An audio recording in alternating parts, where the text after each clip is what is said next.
무궁한 살림 구해지며 죄악을 벗어버리려고 주께로 옵니다. 낭패와 실망 당한 뒤에 예수께로 나옵니다. 십자가 은혜 받으려고 주께로 옵니다. 슬프던 마음 위로받고 이 생의 풍파 잔잔하며 영광의 찬송 부르려고 주께로 옵니다. 죽음의 길을 벗어나서 예수께로 나옵니다. 영원한 집을 바라보고 주께로 옵니다. 멸망의 보고 헤어나와 평화의 나라 다다라서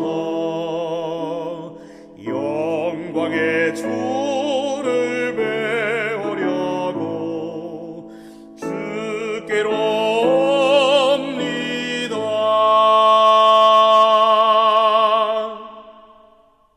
하늘에 계신 우리들의 아버지 하나님, 우리를 이처럼 사랑해 주시어서 이 세상에 남은 백성으로 삼아주셔서 진심으로 감사를 드리옵나이다. 이 마지막 시절, 이 세상 곳곳에 질병과 재난으로 어두워지는 이 때에 주님의 귀한 종을 세우시고 하나님의 기별을 또한 하나님의 백성과 세상 모든 사람들을 위하여 이 귀한 기별을 전할 수 있도록 인도하여 주셔서 진심으로 감사를 드리옵나이다. 하나님께서 귀히 쓰시는 종 이준원 박사님을 더욱 지켜주시고 이 남은 사명을 다할 수 있도록 축복으로 인도하여 주시옵소서.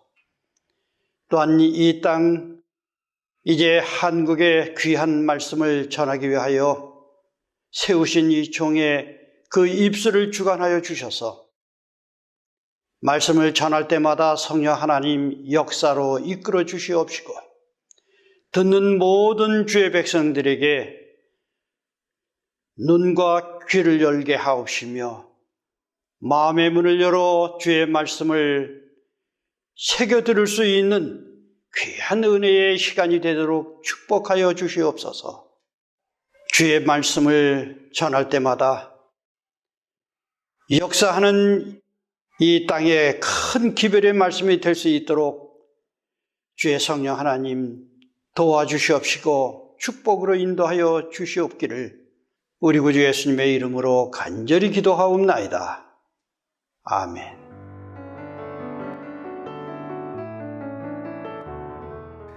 안녕하십니까. 이준원과 함께하는 건강 부트캠프 그 7번째 시간에 오신 것을 진심으로 환영합니다. 여러분 시작한 지가 엊그제 같은데 벌써 7번째 강의입니다. 오늘의 주제는 내 가족이 암이라면이라는 주제로 말씀을 나누겠습니다. 암이라는 질병은 세계 어느 곳에서나 누구든지 두려워하는 질병입니다. 오늘은 암의 종류가 너무 많기 때문에 암에 대한 큰 그림, 암을 일으키는 그 요인들과 암을 극복하는 원칙의 큰 그림을 소개해 드리겠습니다.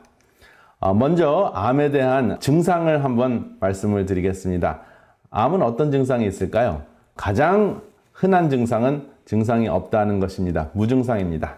두 번째, 체중 감량. 그리고 세 번째, 힘이 없고 피곤하고 그 무기력해지는 증상입니다. 그리고 네 번째, 열이 나고 통증이 있는데 이게 감기도 아니고 독감도 아니고 그냥 괜히 열이 나고 통증이 있는 그러한 증상이 있을 수가 있습니다. 그렇지만 반드시 이 네 가지가 없다고 해서 암이 아니라고 할 수는 없습니다. 그리고 암에 대한 그 부위별 그 대표적인 증상을 말씀을 드리겠습니다. 가장 흔한 암, 폐암인 경우에는 기침이나 각혈이 있을 수가 있습니다. 각혈이라는 것은 기침을 했을 때, 토했을 때 보면은 피가 나오는 것을 이야기하죠. 그리고 두 번째, 유방암인 경우는 멍울이 잡혔는데 그 멍울을 당기면은 그 멍울이 당겨지면서 그 부위가 함몰이 되는 그러한 증상이 거의 유방암일 가능성이 높고요. 그 다음에 전립선인 경우에는 소변 문제가 있습니다. 물론 전립선 비대증도 소변 문제가 있기 때문에 조직 검사를 하기 전에는 확실하지 않을 수가 있습니다. 그리고 네 번째, 대장암인 경우에는 변비나 실변이나 혈변이 있을 수가 있습니다. 그리고 다섯 번째로 위암인 경우에는 제가 그냥 소화불량 이렇게 이야기했습니다. 왜냐하면 단순한 소화불량이라고 하더라도 이것이 계속 지속되면은 꼭 내시경을 하시는 것이 지혜롭다 하는 차원에서 소화불량일 경우에는 위암을 의심해야 된다 하는 것입니다. 특별히 우리 한국인은 세계 위암 발병률 1위입니다. 그리고 여섯 번째, 이번에 질문하신 분이 있어서 난소암을 포함했습니다.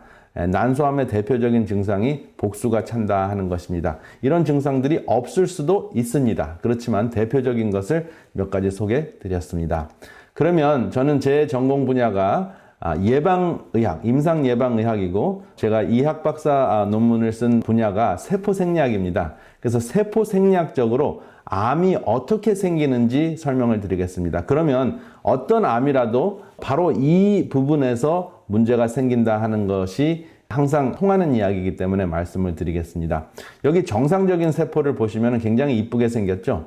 그것이 둘이 되고 넷이 되고 여럿이 모이면 이렇게 가지런히 정리된 모습으로 조직을 이룹니다.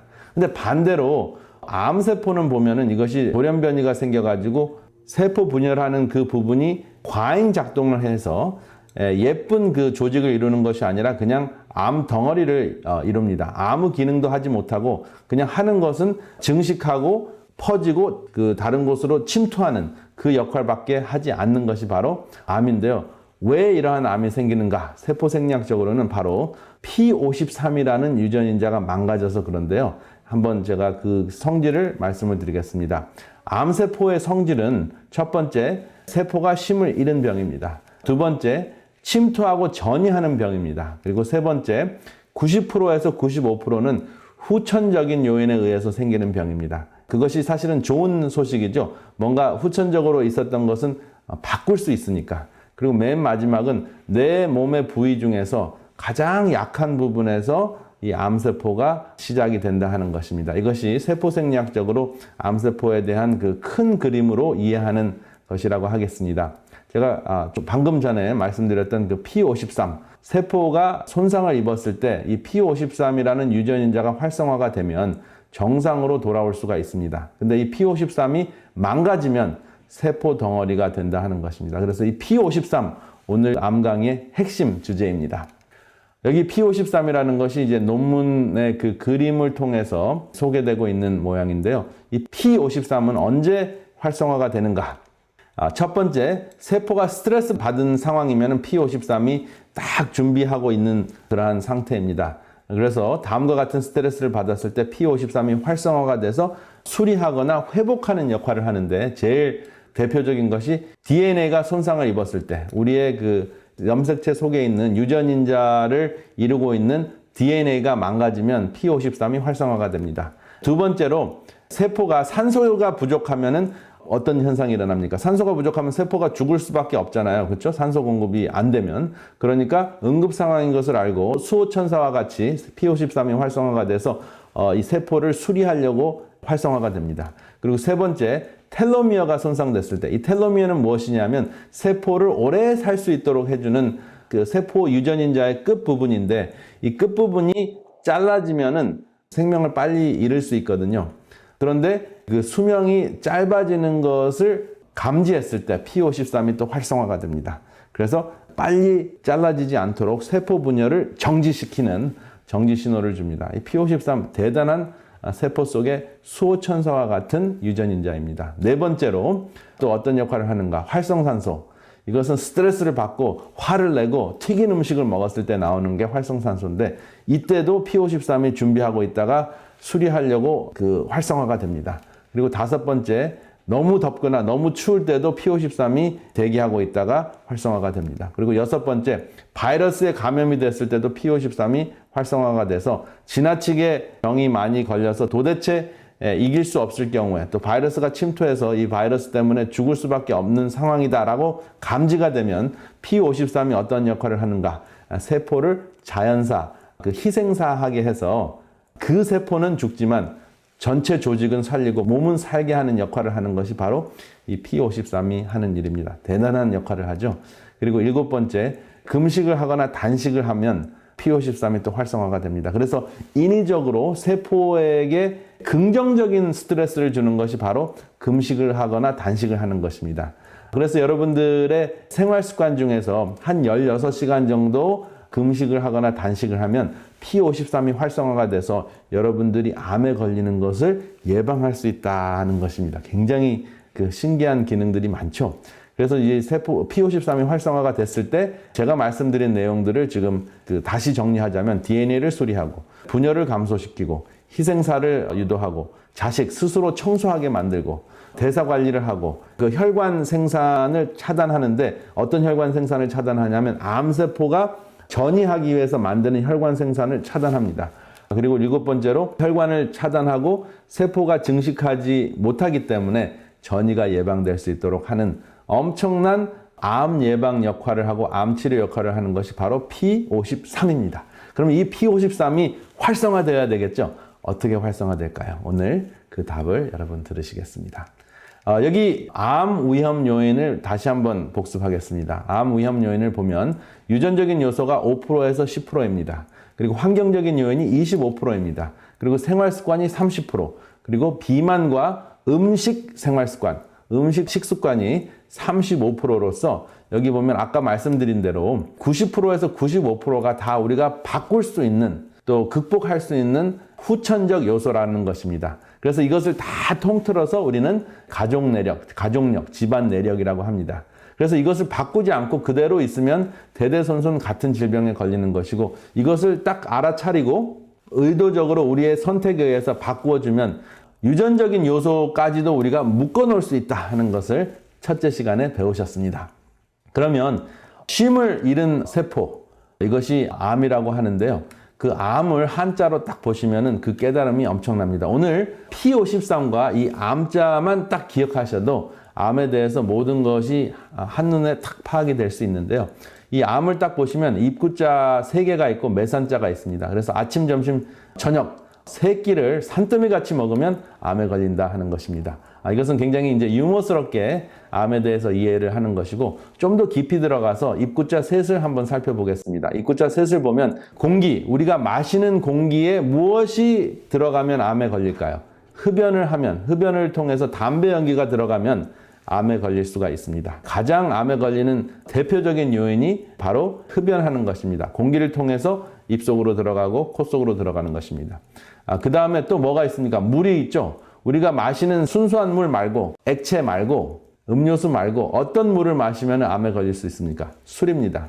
그 다음에 세 번째, 다양한 음식들, 암에 걸리는 음식들을 제가 6강의를 통해서 충분히 소개를 드렸습니다. 이 3가지 입구자를 통해서 먹을 수 있는, 섭취할 수 있는 공기, 물, 음식을 통해서 걸리는 것이 바로 암이고 이 입이 3개 모이면 품이죠. 이렇게 덩어리라는 뜻이죠. 덩어리가 산같이 이렇게 쌓인다 해가지고 그러한 질병을 암이라는 상형 문자로 표시를 했습니다. 그래서 하루 3끼 산더미 같이 먹어도 암이 생기고 그리고 몸과 마음과 우리의 영이 부절제한 삶을 살아도 암이라고 하는 것을 우리가 이 입구자를 통해서 기억하시면 참 좋겠습니다.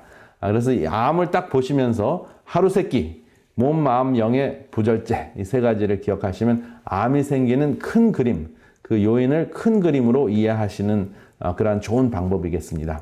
그러면 정상적인 세포를 다시 한번 보겠습니다. 정상적인 세포는 세포 분열을 통해서 서로 딱 만나면 이렇게 몇 개가 딱 증식을 하게 되면 조직을 이루고, 조직을 이루는데 충분하면 그 다음에는 증식을 하기를 멈춥니다. 그 증식하기를 멈추는 기능을 무엇이 해준다고요? 바로 P53이 해주는 역할을 합니다. 그게 P53이 살아있는 정상세포의 모습입니다. 그런데 이 정상세포였던 것이 비정상으로 변하면 무엇이 망가져요? P53이 망가져서 정지신호, 샤바트, 이 안식, 정지신호가 망가지는 것입니다. 그래서 정지신호가 망가지면 이것이 계속 증식하고 덩어리가 됩니다. 그래서 멈출 줄을 몰라요. 그래서 있는 곳에 국부적으로 계속 크다가 자리가 모자르면 어떻게 하는지 아십니까? 혈관을 만들어요. 지가 혈관을 쫙 만들어가지고 딴 데로 갈 길을 찾습니다. 그래서 그 혈관을 쫙 만들어서 딴 데로 가는 것을 전이라고 합니다. 그래서 한 곳에 모여가지고 등치가 굉장히 클 정도로 영양소가 충분히 있으면 그 자리에서 생명을 잃게 만들고, 자리가 모자르면 딴 데로 가는 것이 바로 이 암이고, 딴 거 하는 게 아무것도 없습니다. 이렇게 암세포는 보기만 해도 굉장히 못생기고 무시무시하게 생겼습니다. 전자현미경으로 보면 이렇게 생겼는데 확 분열을 하고 서로 대화도 없습니다. 그냥 증식만 할 뿐입니다.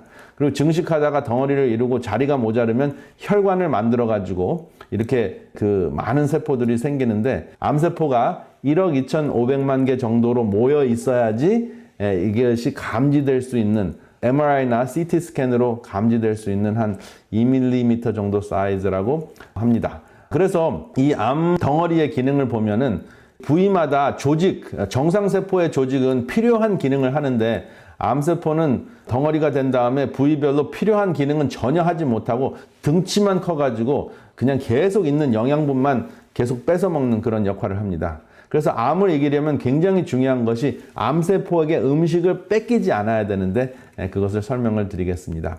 이 암세포 위에 혈관을 만드는 그러한 모습입니다. 암세포뿐만 아니라 암덩어리죠. 이거는 암덩어리가 이제 혈관을 만들어서, 여기는 이제 살기에 장소가 부족하니까, 자리가 부족하니까 딴 데로 좀 퍼져야 되겠다라고 하는 모습입니다. 암세포가 전이하기 위해서 혈관 생성하는 그 모습인데요. 여기 보면 이제 전이하기 위해서 혈관을 만든 모습을 도면으로 그린 것이고요. 암세포가 분열을 한 다음에 만든 그 혈관이나 이미 기존에 있는 그 혈관을 타고 다른 곳으로 가가지고 제2의 장소에서 암 덩어리를 만드는 모습입니다. 이것을 전이라고 하죠. 그래서 이 그 혈관이 전이 되는 것을 막아주는 것이 바로 P53의 역할이라고도 말씀을 드렸습니다. 여기 또 다른 모습이죠. 다른 그 각도로 암덩어리가 있고, 그 다음에 혈관을 쫙 타고 다른 곳으로 흘러가는 모습입니다. 그래서 암세포가 이제 전이 되는 모습이 있고, 또 이게 폐암으로 시작이 돼가지고 간으로 퍼지는 모습입니다. 그리고 여기는 간에서부터 시작이 돼서 폐로 가고 또 뇌로 가는 모습입니다. 결국은 덩어리를 크게 만들었다가 살 곳이 모자르면, 장소가 모자르면 딴 곳으로 가는 것, 그게 암입니다. 그래서 그것이 너무나 커지고 그 다음에 생명을 위협하는 그러한 부위에서 그 암덩어리가 너무 커지거나 또 암에게 그 영양분을 너무 많이 뺏겨서 정상적인 조직이 그 기능을 하지 못하면 생명이 끝나는 것입니다. 그래서 암 하면은 굉장히 무섭지만 사실은 암이 하는 그 목표가 뚜렷하기 때문에 그 암의 목표와 기전을 알면은 이렇게 하면 되겠다 하는 그 윤곽이 딱 잡히지 않으셨습니까?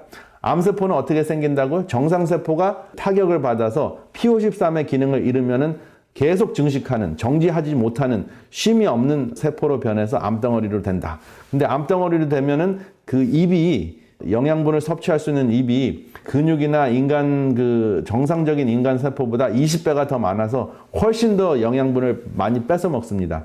그래서 더 빨리 증식하는 역할을 하는데요. 그렇게 증식하고 살다가 자리가 모자르면 다른 데로 전이해야 되기 때문에 혈관을 만들어서 그 혈관을 타고 또 있는 혈관을 침투해서 다른 곳으로 가는, 그것이 암이에요. 그래서 그것이 온 몸에 꽉 차게 되면 굉장히 또 생명에 중요한 역할을 하는 부분에 가가지고 퍼지면, 숨을 못 쉬게 되면은 사람이 죽고, 뇌 기능을 하지 못하게 되면은 어지럽고 구토하다가 쓰러져서 죽을 수도 있고, 그래서 여러 군데 가는 곳마다 가는 그 기관의 기능을 마비시키면서 결국은 암덩어리 자신들도 다 죽어가면서 몸을 해치는 아주 골치 아픈 질병이 바로 암인데요. 그 암의 가장 핵심적인 문제가 뭐라고요? 쉬지 않는다 하는 것입니다. 세포 분열을 정지하지 못한다 하는 것입니다. 어떻게 정지시키는가? 그것이 관건입니다. 샤바트! 어떻게 그 세포를 안식시킬 수 있는가? 그것이 핵심입니다. 여기 보면은 암 말기 환자의 모습입니다. 여러분들이나 저도 이러한 모습으로 누워 있을 수 있습니다. 그렇지만 이러한 모습이 되지 않기 위해서 지금 이 순간부터 어떻게 P53을 활성화시키는가? 그것이 굉장히 중요한 것이죠. 여기 암자를 다시 보겠습니다. 이제 한자로 암자를 딱 보면은 암에 걸리는 요인이 딱 한눈에 보이시지 않습니까? 또 다른 그 생활습관 요인을 소개해 드리겠습니다. 입구자 3개가 있으니까 삼식이 있습니다. 과식, 야식, 가식. 이 3가지 삼식이가 있는데 이 3가지 식이 대부분의 암을 일으키는 요인이 된다 하는 것이 확인이 됐습니다. 한번 보겠습니다. 여기 보면 과식, 야식, 그 다음에 외식, 입구자 3가지가 있습니다. 식이니까 제가 입구자하고 연결을 한 것입니다. 그래서 이것은 지나쳤을 때, 과유불급의 법칙을 어겼을 때, 또 휴식을 파괴했을 때, 그리고 가식은 인위적인 것, 정신적인, 인위적인 삶을 살면서 정신적인 쉼이 파괴됐을 때, 가식적인 삶이 지속적일 때 암이 생긴다 하는 것입니다. 한번 살펴보겠습니다. 여러분 이제 왜 과식을 하면 암이 될까요? P53이 차단이 됩니다. 왜냐하면 세포 증식을 할 때 어느 정도 그 영양분이 공급이 되면은 P53이 에이, 더 이상 자라지 말라 하고 기별을 줄 수 있는데 아무리 차단을 하려고 해도 계속 영양분이 들어가고 계속 칼로리가 들어오면 그 세포가 성장적인 그 현상이 그 P53을 능가해서 P53이 그냥 제 기능을 하지 못하는 것이죠. 그러니까 세포가 중지해야 되는데 중지하지 못하고 증식하면서 암덩어리가 되는 것이죠. 과식의 문제입니다. 두 번째, 이 과식의 문제를 해결하려면 이렇게 항암 음식을 드셨을 때는 절대로 과식을 하지 않습니다. 섬유질도 굉장히 많이 들어있고 다양한 영양소가 들어있기 때문에 이렇게 무지갯빛 음식을 드시게 되면 거의 과식을 하는 경우가 없습니다. 그리고 여기 보면 셀레늄이라는 연구가 있는데요. 셀레늄 protects P53. 셀레늄은 P53을 보호한다. 근데 그 셀레늄이 어디에 듬뿍 들어있습니까? 마늘과 브로콜리에 들어있다고 말씀을 드렸습니다. 다시 한번 복습하는 것이죠. 그래서 DNA가 데미지 됐을 때 P53이 망가진 세포를 수리하는데 그 수리하는 P53을 보호하는 영양소가 바로 셀레늄인데 그 셀레늄이 어디 있다고요? 마늘과 브로콜리에 들어있어요. 근데 마늘과 브로콜리보다 훨씬 더 셀레늄이 듬뿍 들어있는 음식이 무엇이라고요? 그것이 바로 셀레늄이 들어있는 브라질넛입니다. 브라질넛은 연구된 바에 의하면 P53을 안정화시킨다 하는 것입니다. 왜냐?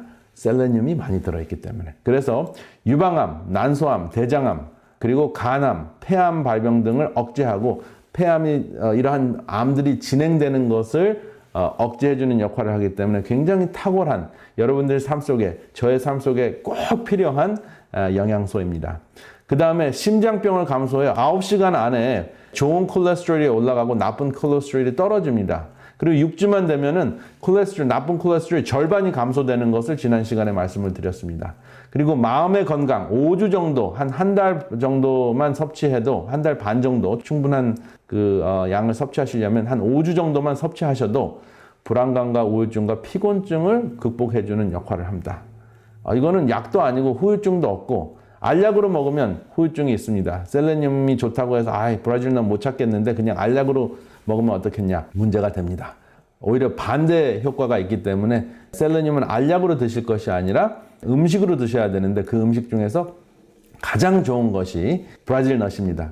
여러분들이 서로 나누신 대화의 내용을 들어보니까 여러분들이 이제 셀레늄을 섭취하시기 위해서 브라질넛 먹는 그 운동이 한창이라고 제가 말씀을 드렸습니다. 근데 브라질넛 드시는 거 좋습니다. 그런데 20g 이상, 4-5개 이상 드시지 말고 브라질넛 뿐만 아니라 뭐도 있어요? 마늘, 그리고 브로콜리 있는 거 기억하시기 바랍니다. 그 다음에 P53, 또 휴식 호르몬을 회복을 억제하는 것이 바로 무엇이에요?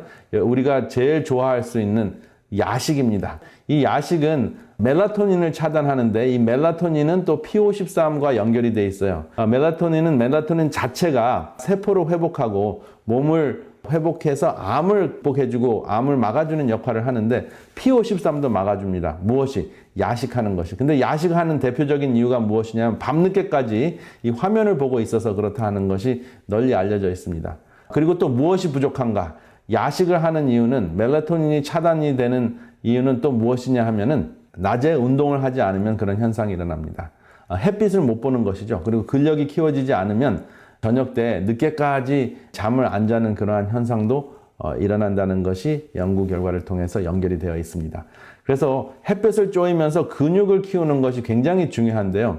왜 암을 싸우는 데 있어서 근육이 중요할까요? 제가 말씀드린 대로 암세포는 정상적인 세포보다 입이 20배가 더 많습니다. 20배는 이제 평균적인 수치고 훨씬 더 입이 많아서 음식이 들어오면, 영양분이 들어오면 다 뺏어 먹습니다. 그러니까 암덩어리는 커지면서 사람의 체중은 감량이 되는 거죠. 빼짝 마르는 거죠. 근육이 마르는 것이죠. 그래서 암을 이기려면은 근육을 강화시켜야 됩니다. 근데 근육을 강화시키면 고기를 많이 먹어야 된다. 이렇게 이야기를 합니다. 그런데 정말 아무것도 안 먹는 것보다 육식이라도 하는 것이 나을 수가 있는데 요즘에는 육식에 뭐가 들어있습니까? 성장 호르몬이 들어있어요. 그래서 육식을 통해서 아무리 올게닉을 드신다고 하더라도 육식은 지나친 성장을 하도록 하는 역할도 하고 또 심장병을 일으키는 요인이 되기도 합니다. 그렇기 때문에 육식을 통해서 근력을 증가시키는 것보다 채식을 통해서 근력을 증가시키는 것이 굉장히 좋습니다. 이번 기회에는 어떻게 채식을 통해서 근육을 키우는가에 대한 이야기는 많이 다루지 못했습니다. 제가 이제 자세하게 기회가 될 때 다루었으면 하는 내용인데요. 이 근육이 키워져야지, 근육이 온몸에 있는 그 인간 조직 중에서 가장 큰 조직 중에 하나거든요. 그래서 근육이 강건하면 음식을 누구에게서부터 뺏어올 수 있습니까? 암세포에게로부터 뺏어올 수 있습니다. 우리는 하루에 암세포가 한 1000개에서 2000개씩 계속 만들어집니다. 우리가 스트레스에서 벗어날 수 없고 또 좋지 않은 환경에서 벗어날 수 없는 상황들이 굉장히 많습니다. 그리고 간혹가다 좋지 않은 음식도 먹습니다. 그렇기 때문에 암세포가 항상 생기는데 그 암세포에게 뺏기지 않으려면 무엇을요? 영양분을 뺏기지 않으려면 근육이 강해지는데 여기 보면 영어로 muscle mass matters. 근육의 그 질량은 매우 중요하다. 꼭 필요하다 하는 내용인데요. 이러한 그 근육이 굉장히 많은데 대표적으로 심장 근육이 있고 또 소화기관 근육이 있고 그리고 우리가 운동했을 때 근력을 키울 수 있는 그 근육이 있습니다. 이 세 가지 근육이 튼튼하면 암세포에게 지지 않을 수가 있습니다. 근데 이 근육 중에서 굉장히 우리에게 훌륭한 교훈을 주는 그 근육이 있는데 바로 심장입니다. 심장 언제 쉽니까? 심장은 쉬지 않는 근육 아닙니까? 심장은 평생 뛰어야지 우리가 살 수 있죠. 근데 사실은 제가 고혈압 강의를 할 때 잠깐 말씀을 드렸지만 심장은 수축기가 있고 이완기가 있죠. 근데 수축할 때 3분의 1초를 일하고 그 다음에 이완할 때 3분의 2초를 쉽니다. 그래서 24시간 동안 8시간만 일하고 다 더하면 8시간만 일하고 16시간은 쉬는 것이 바로 심장입니다. 그래서 항상 운동하고 항상 쉬기 때문에 충분히 운동하고 충분한 쉼을 갖기 때문에 심장은 암이라는 얘기 들어보셨습니까? 심장은 암에 걸리지 않습니다. 물론 아주 희귀한 경우에 역사적으로 기록된 것은 한두 건이 있는데 지금 심장암에 걸린 사람 단 한 명이라도 들어보셨습니까? 저는 한 명도 들어보지 못했습니다. 그래서 항상 운동하고 항상 쉬는 것, 여러분들의 근육을 튼튼하게 하는 굉장히 중요한 방법입니다. 암에게 지지 않는 방법입니다. 근육을 꼭 여러분 강건하게 하시는 운동을 하시는 것, 암을 이기는데 매우 중요한 역할을 하는 생활 습관입니다. 그 다음에 여기 굉장히 중요한 세포 생리학적인 감동적인 이야기가 있는데요. 여기 보면은 Connexin 43, 커넥트하는 단백질이라는 뜻인데 연결하는 단백질이라는 뜻인데 통로 혹은 다리 단백질입니다. 그런데 여기 특별히 ovarian cancer, 난소암에 걸리신 분이 질문을 하셨기 때문에 연관지어서 말씀을 드리려고 합니다. 여기 정상세포 둘이 있습니다. 정상세포가 둘이 만나면 항상 서로 대화를 합니다. 그래서 서로 대화를 하면서 필요한 것을 나눠주는 역할을 합니다. 이 다리를 바로 Connexin 43, 그 단백질 43번이라고 이야기를 합니다. 그리고 정상세포는 반반씩 이 다리를 놓습니다. 이쪽 세포가 반 놓고 저쪽 세포가 다리를 반을 놓습니다. 그래서 서로 사이좋게 필요한 것을 나눠 가지면서 건강한 조직 생활을 합니다. 그런데 암세포는 어떨까요? 이 Connexin 43가 있을까요? Connexin 43가 거의 없습니다. 어떤 경우에는 커넥션 43가 하나도 없습니다. 그래서 서로 뭐를 하지 않아요. 전혀 대화를 하지 않습니다. 그런데 신기한 것은 암세포하고 정상세포를 같이 놔두면 어떻게 될까요? 같이 놔두면 암세포는 대화할 통로를 놓을 의향이 전혀 없습니다. 그런데 정상세포는 항상 그 다른 세포와 만나면 뭐부터 해요? 통로 다리부터 놓고 대화를 하려고 하는데 대화를 하지 않으려고 암세포가 완전히 거부를 합니다. 그런 세포는 암덩어리가 돼서 죽게 되는 거고, 간혹 가다가 그런 암세포들 중에서 정상세포가 대화를 시도하면은 허락하는 세포들이 있습니다.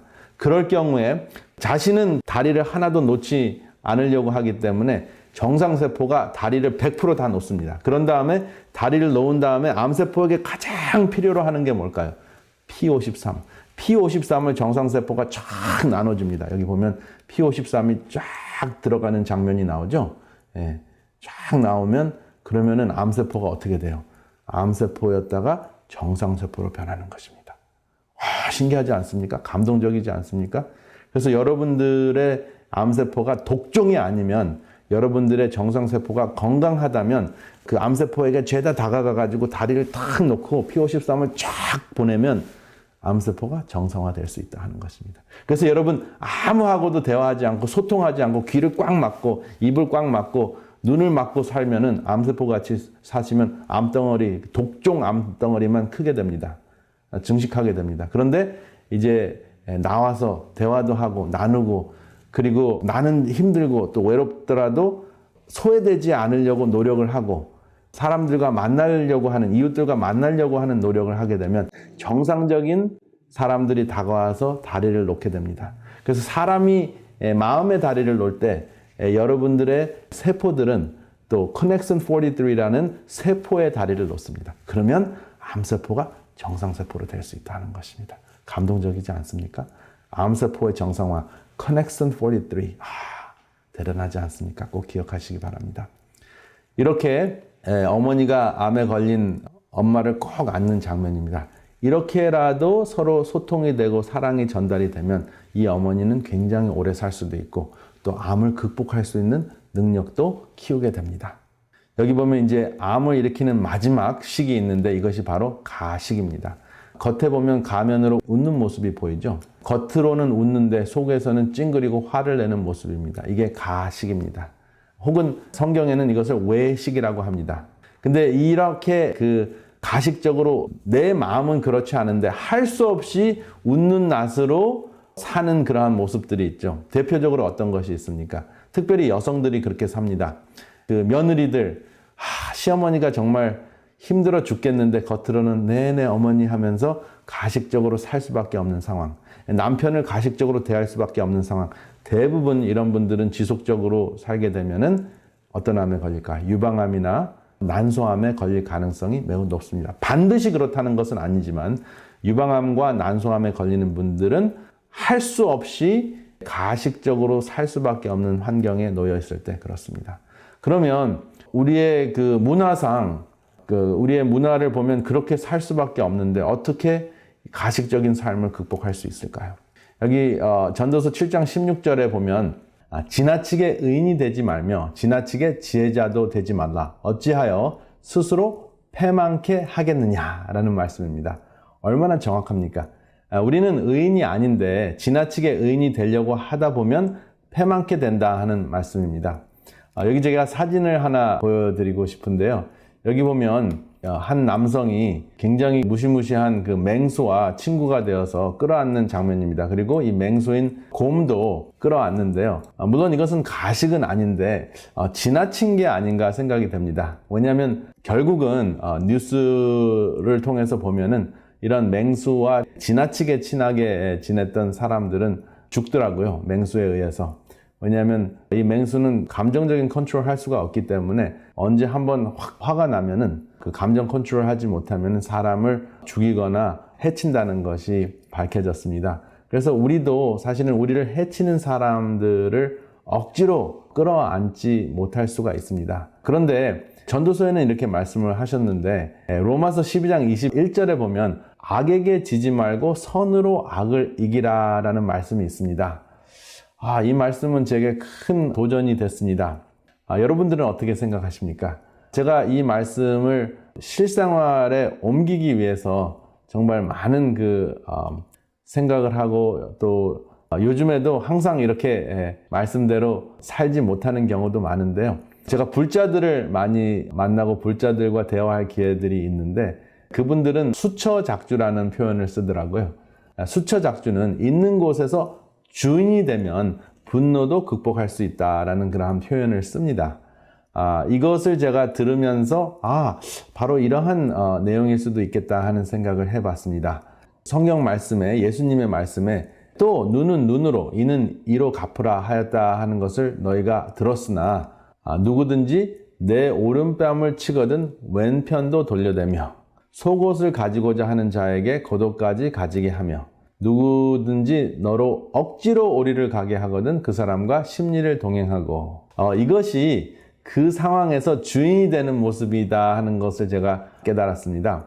제일 먼저 여기 눈은 눈으로 이는 이로라는 표현이 사실은 지금 우리에게는 이게 좀 무자비한 느낌으로 와닿지만 그 당시 하무라비 법정에서 이 법을 제시를 했는데요. 그 당시에는 누가 눈을 다치게 하면 가서 죽이고 이를 다치게 하면은 칼로 찌르고 하는 그러한 무시무시한 상황에서 정당하게 받은 대로 갚으라 그런 차원에서 하무라비 법정에서 이런 이야기를 했습니다. 그래서 굉장히 그래도 수준 높은 이야기인데 예수님께서는 한술 더 떠서 오른뺨을 치면은 왼뺨을 돌려대라 이렇게 이야기를 하십니다.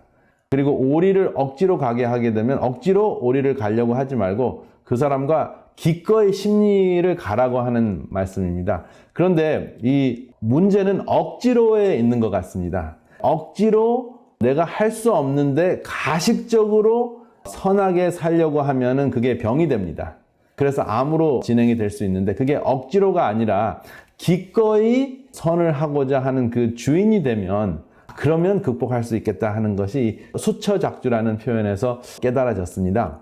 이 수처작주의 최선의 모습을 보여주신 분이 바로 예수님이십니다. 누가복음 23장 34절을 보면 아버지여 저희를 사하여 주옵소서 저들이 하는 것을 알지 못하니이다.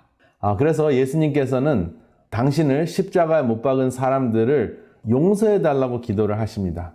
그리고 그것을 이해하는 마음으로 저들이 하는 것을 알지 못한다고 이야기를 하십니다.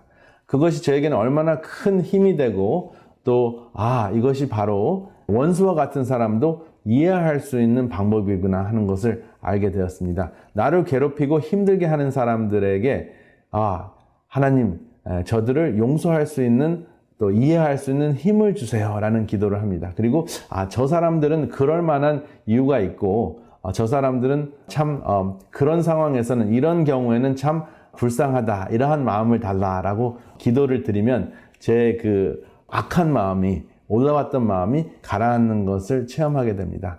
그러한 기도를 하면서 살다 보면은 억지로 가식적으로 선행을 하려고 하는 것이 아니고 가식적으로 의로운 모습을 보이려고 하는 것이 아니라 하나님과 함께 선한 왕국을 이루고자 하는 하나님의 파트너로서 내가 그 악행을 하려고 하는 사람, 나에게 고통을 주는 사람을 감성적으로 사랑을 할 수 없고 그리고 감성적으로는 누르고 싶지만 또 누를 수 있는 힘도 있지만 그렇게 하게 되면 내가 악에게 지는 것이 되기 때문에 결국은 화풀이는 했지만 선한 하나님의 왕국을 이루는 데는 실패를 했기 때문에 악에게 지는 것이 되는 것이라는 것을 깨닫게 됐습니다. 그래서 예수님과 파트너라고 생각을 하면 하나님과 이 왕국을 이루는데 함께하는 그 동역자라고 생각하면 능히 이 순간에서 상황마다 주인이 될 수 있지 않을까 하는 그러한 생각을 하게 됩니다.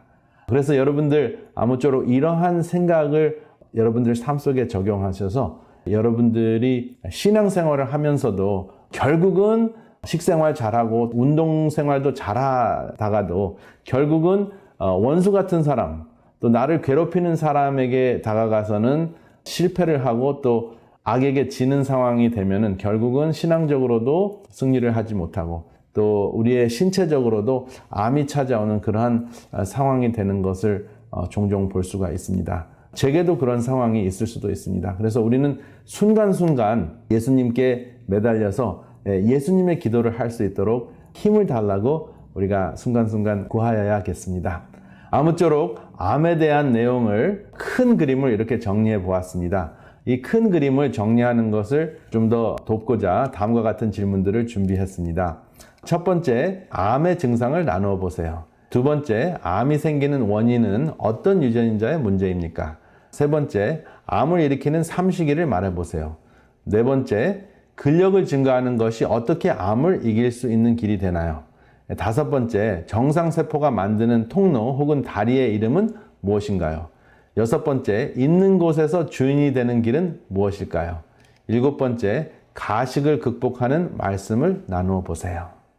여러분, 이러한 그 질문들을 통해서 서로 이야기를 나누시면서 암에 대한 큰 그림 다시 한번 복습하시고 또 삶에 적용하시기를 바랍니다. 다음 이 시간까지 건강하시기를 바랍니다. 감사합니다.